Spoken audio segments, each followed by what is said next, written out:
เขาจะมาตรงน้ำไปน้ำกินเนาะตุกน้อยตุกใหญ่เอามันเนาะถ้าสะดวกทางที่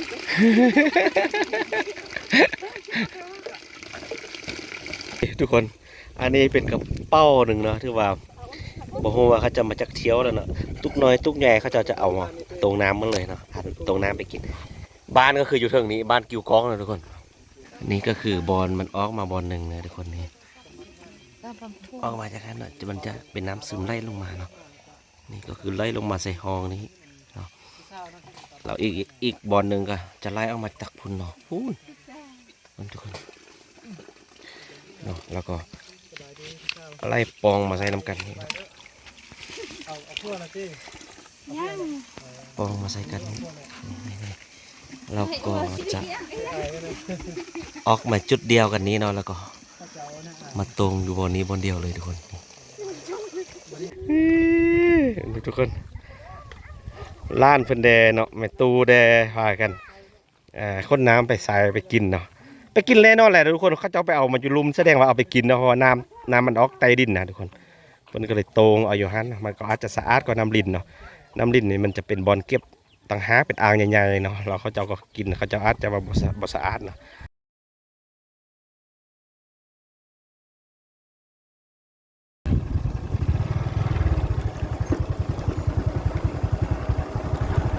เราเดินทางมาออกจากชายแดนมาแล้วทุกคนเนาะตอนนี้เราสิเข้าบ้านกิวกอกเนาะพอดีเราเห็นผู้สาวตรงน้ำนะเราก็เลยจะเก็บภาพบรรยากาศผู้สาวตรงน้ำอย่างนี้ทุกคน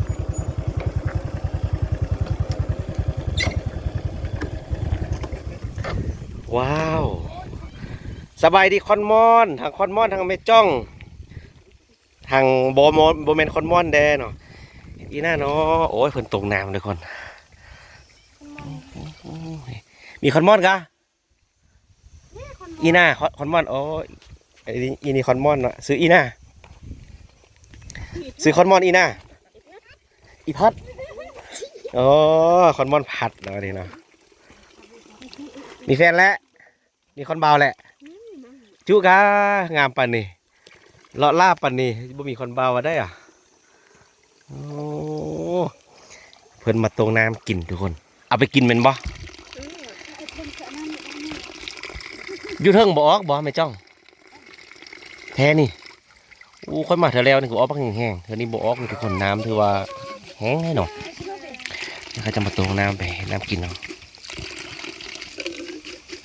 ตุกน้อยตุกใหญ่เอามันเนาะ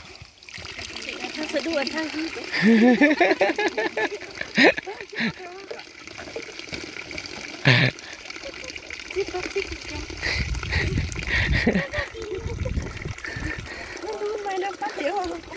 จะกระตุกนี่เจ้านี่เดี๋ยวนับเลย1 2 3 4 5 6 7 8ตุกเอาไปออกภาษาเขาว่าจะได้ก็ออกสะอาดในน้ำฮอนเนาะน้ำว่าจะได้น้ำน่ะน้ำก็ว่าออกมันบอก เอาแล้วบริอายสมบัติเนี่ยนี่ทุกคนอันนี้เป็นกระเป้าหนึ่งเนาะที่ว่าบอกว่าเขาจะมาจากเที่ยวแล้วเนาะตุกน้อยตุกใหญ่เขาจะเอามาตรงน้ำมันเลยเนาะตรงน้ำไปกินบ้านก็คืออยู่เทิงนี้บ้านกิวก้องนะทุกคนบอกว่าน้ำเขือออกบักดีๆอยู่เทิงน่ะเดี๋ยวนี้บอกแล้วมันบอกคอนมอนบอกแล้วเนี่ยออกแหละบอกแหละซื้อยังไงอีพัดอีนูนเอาเมื่อกี้ดีว่าพัดสนุนใส่ห้องน้องน่ะแต่ไอ้ตรงไปให้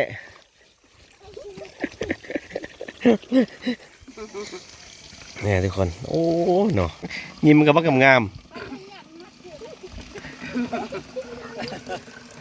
เอาไปป้องเลยทุกคนน้ำไปกินเนาะโอ้มื้อเช้าในบ่อเทคมากก็ถือว่าเห็นบักหลายๆคนเลยจุ่มอยู่นี่เนาะคือกับนกกินน้ำนี่แหละเนาะ นี่น้ำเต็มละโอ้สิได้มีกระตุกเนาะเอามาให้เนาะ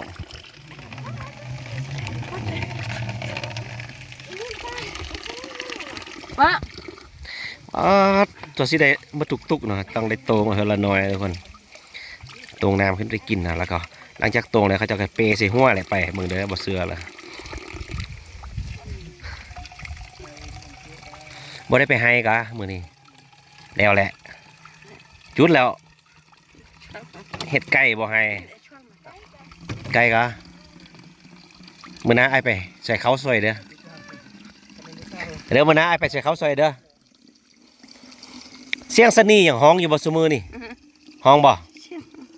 ทานี่นะมันห้องวูดวูดวูดวูดน่ะบ่อยู่แล้ววะมันยังอยู่บ่หรือมันหายแล้วไม่ได้อายมาดิ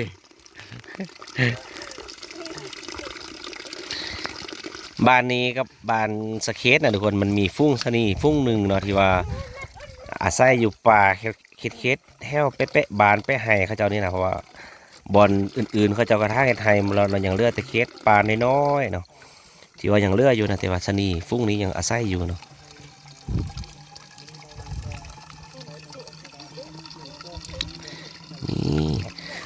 นี่เบิ่งบอลต้นปลายสายเฮ็ดมันมาดูทุกคนเอาจุดเท่าไรอุ้ยตกน้ำอึ๊บนี่ก็คือบอลมันออกมาบอลหนึ่งนะทุกคนนี่ออกมาจากนั้นมันจะเป็นน้ำซึมไหลลงมาเนาะนี่ก็คือไหลลงมาใส่ห้องนี้เนาะเราอีกบอลหนึ่งก็จะไหลออกมาจากพุ่นเนาะพุ่นทุกคนเนาะแล้วก็ไล่ปองมาใส่น้ำกันนี่ปองมาใส่กันนี่เราก็จะออกมาจุดเดียวกันนี้เนาะแล้วก็มาตรงอยู่บนนี้บนเดียวเลยทุกคนจ้องอีน่าไม่จ้องอีน่าไอเนี่ยไม่จ้องแนมโอ้ไม่จ้องแนมนี่นะโอ้ยงามเลยเนาะมีลูกสาวบ่ไม่จ้องแนมนี่ดกกาแผ่นล่อง10ล่องจุกา12ล่องโลหนึ่งเนาะจุ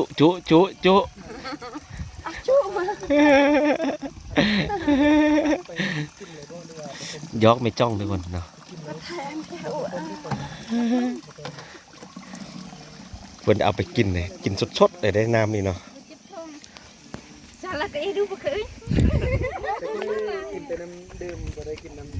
โซกือหรือโซแซงโซกือเนาะโซแซงเนาะแซงน้ำอยู่นี่ถ้าว่าเขาตวงไปแล้วนี่แซงเป็นทองเป็นบ่กือเป็นห้วยเป็นบ่โซกือโซแซงเนาะ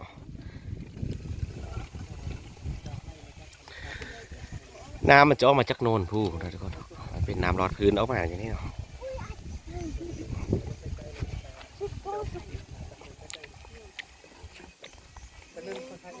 คอนมอนยัด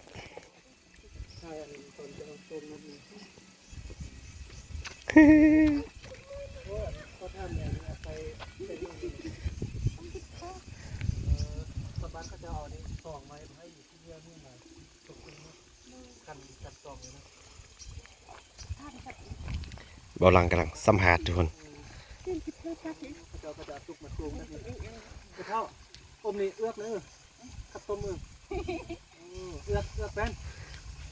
ออกเงินวันเนาะให้เขาเอินออกเนาะสุภาพขมุหรือว่าสุภาพไฟโบเป็นกระมูเนาะสุภาพไฟพวกเราเนี่ยไม่เข้าใจบอกเข้าใจครับพระซื้อติสุภาพกระมูเป็นสุภาพไฟกับสุภาพกระมูแต่เราก็ไม่ได้คือกันเนาะเผาไพรหรือว่าเผาลวกนั่นเองทุกคนเนาะอยู่ฝั่งไทยเขาเจอกันว่าเผาลวกอันนี้ก็เป็นบนตังน้ำของชาวบ้านที่นี่นะตังน้ำไปใส่ไปกินแต่บอลังกับผู้ว่าน้ำที่นี่มันจะคาดเลยบ่นะน้ำมาตลอดไม่เท่ามาตลอดทุกเดือนทุกปีนี่ไม่เคยคาดเนาะน้ำนี่ก็ถือว่าบ่เคยคาดเนาะหมดปีก็ถือว่าใครได้หมดปีน้ำบ่เคยคาดมีน้ำได้ใช้ได้กินได้มีตลอดเพราะว่าจะอย่างเลยที่ว่าที่ว่าดีได้อย่างนี้โอ้นั่นมันไอ้เบาเทคกันเนาะเดี๋ยวให้เดินมานำการตื่นโน้นนี่ในเบาเทคกันมาจากช่อง YouTube อยู่ดอยเนาะช่องอยู่ดอยเนาะภาษาลาวเนาะ ภาษาอังกฤษตัว U ก็ DOY UDOY ลงท้ายด้วยวิธีสาวดอยเป็นภาษาไทย เดี๋ยวเอาขึ้นหน้าจอให้เลยเนาะ โอเค จะกลมสะดวก ขอบใจฝากติดตามหน่อยเด้อ แล้วก็ฝากติดตามซองเอาดาวเซ็ต ฝากติดตามหน่อยเนาะ ใจยูทูบเบอร์คือกันนะมื้อนี้จะพาเบาลังไปใส่มื้อนี้ ว่าจะพาไปโลบานกิวกอก บ้านกิวกอกเนาะ กิวกอกก็คือบานนี่แหละ อืม เพราะคลิปนี้นี่จะพาเที่ยวบ้านกิวกอก บานกิวกอกแม่นน่ะ บ้านกิวกอกนี่ใหญ่บ่ว่าจะได้ กิวกอกก็ประมาณ100 กว่า 100กว่าบ้าน 100 กว่าครอบครัว 100กว่าครอบครัว 100 กว่าครอบครัว โอเคเนาะมื้อนี้ก็เบาลังก็จะให้เบาเทคนิคพาทุกคนนำเที่ยวหมู่บ้านกิวกอกนะมาเบิ่งว่าชาวบ้านที่นี่มีการใช้ชีวิตของคนอยู่ที่เขาเป็นยังไง เดี๋ยวเฮาสิไปเลาะอยู่ในหมู่บ้านต่อนะทุกคน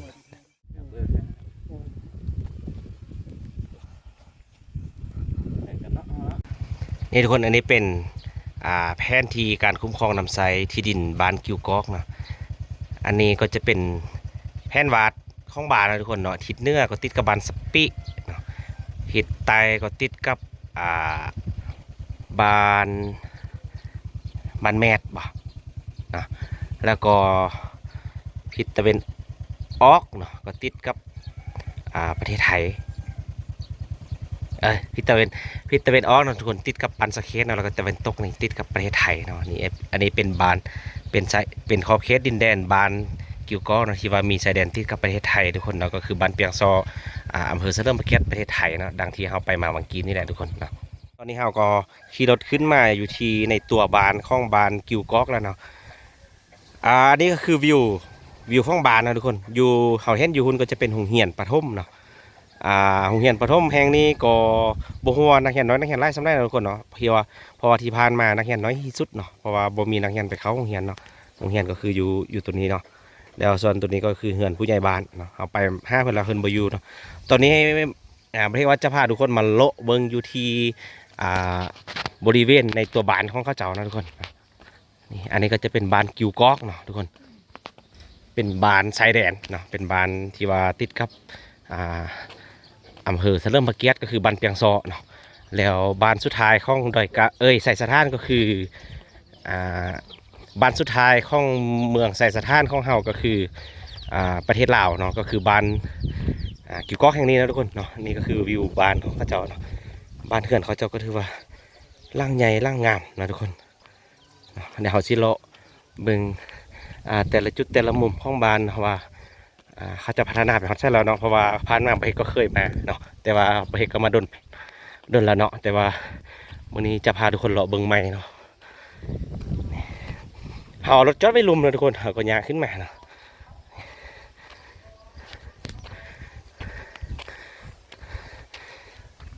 นี่ก็จะเป็นมุมทางถึงบ้านนะทุกคนก่อนหน้านี้บ้านกิวกอกเนาะจะบ่ได้ตั้งอยู่พี่ทุกคนเนาะบ้านกิวกอกจะตั้งอยู่พูดเนาะนนพูตัวสีเขียวเนาะบอนดินสไลด์พุ่นเนาะอันเป็นหมู่บ้านปี2011บ่เทกมาก็คือ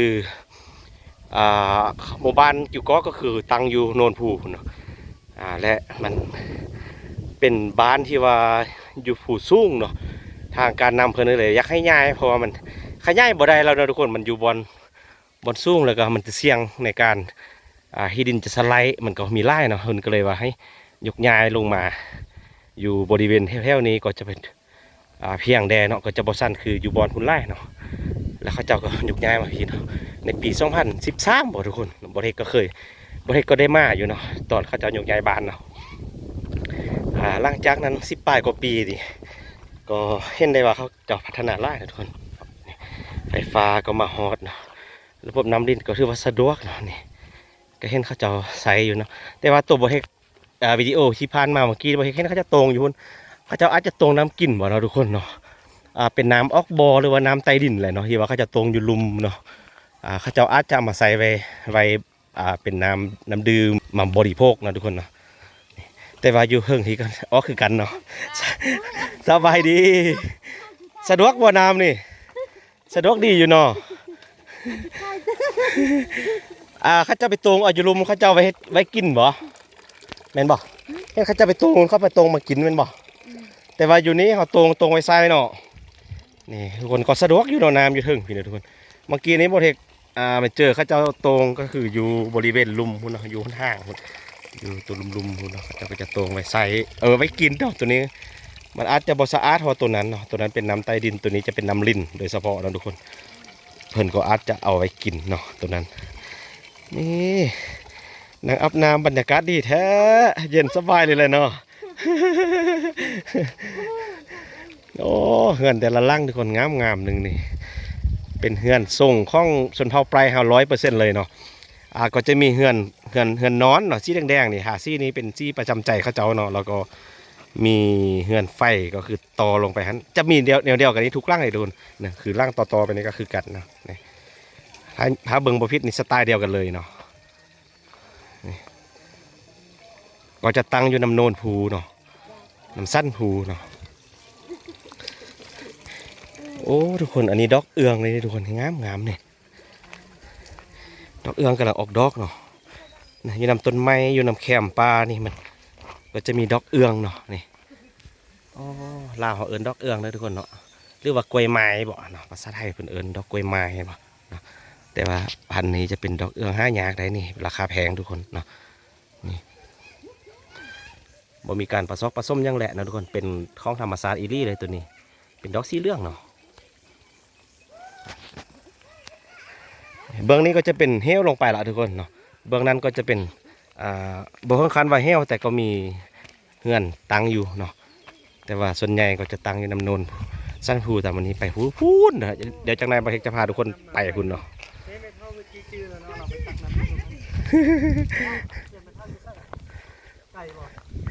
เฮือนอยู่ไซเฮือนไม่เท่าน่ะเฮือนไม่จ้องน่ะล่างนั้นได้จากหน่อยไปกินน้ำน้ำเด้อไปอมเมียงน้ำเด้อจากหน่อยเด้อมีเมียงบ่ไอ้มีกะไอ้ทุกคนล้านเพิ่นแดเนาะแม่ตูแดพากันคนน้ำไปใส่ไปกินเนาะไปกินแน่นอนแหละทุกคนเขาจะเอาไปเอามาอยู่ลุมแสดงว่าเอาไปกินเนาะเพราะว่าน้ำมันออกใต้ดินนะทุกคนเพิ่นก็เลยโตงเอาอยู่หันมันก็อาจจะสะอาดกว่าน้ำลิ้นเนาะน้ำลิ้นนี่มันจะเป็นบอลเก็บต่างหากเป็นอ่างใหญ่ๆเนาะเราเขาเจ้าก็กินเขาเจ้าอาจจะมาบ่สะอาดเนาะเพิ่นก็เลยไปโตงเอาน้ำออกใต้ดินมากินเนาะ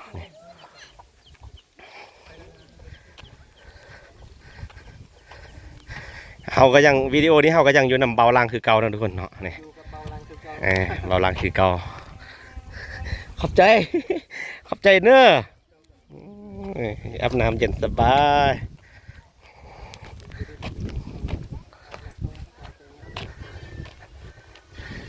เราเข้าอันนี้ยุงเข้า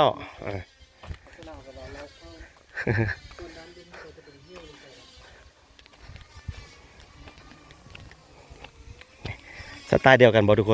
นว่าสไตล์เดียวกันบ่เฮือนเห็นบ่กับร่างนี้เนาะก็สไตล์เดียวกันทุกคนเนาะก็อาจจะมีลายเศร้าเฮือนร่างหนึ่งทุกคนเนาะบ้านเพิ่นนี่เบิ่งบ่เทคจะนับให้เบิ่งเนาะเฉพาะเฮือนร่างนี้จะมีจักเศร้าเนาะ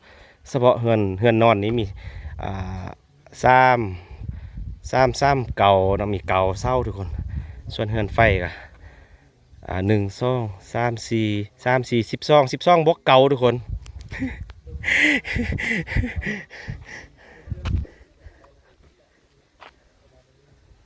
เป็นดูเศร้านะทุกคนเนาะเห็นร่างหนึ่งเศร้าปลายกว่าเศร้าทุกคนเป็นเศร้าเฮือนได้เนาะ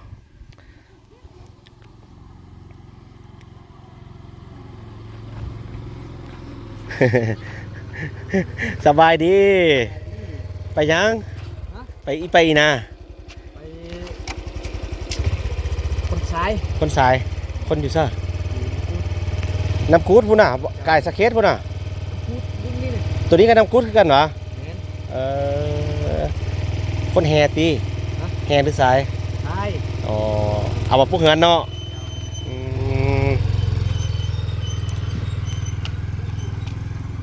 รถไถทั้งนั้น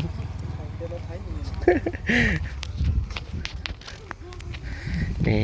ลองดูเงินข้าเจ้าเลยโอ้ข้าเจ้ากำลังสร้างเฮือนใหม่ทุกคนเนาะสร้างบ้านใหม่ลำบักใหญ่ๆหนึ่งเนาะ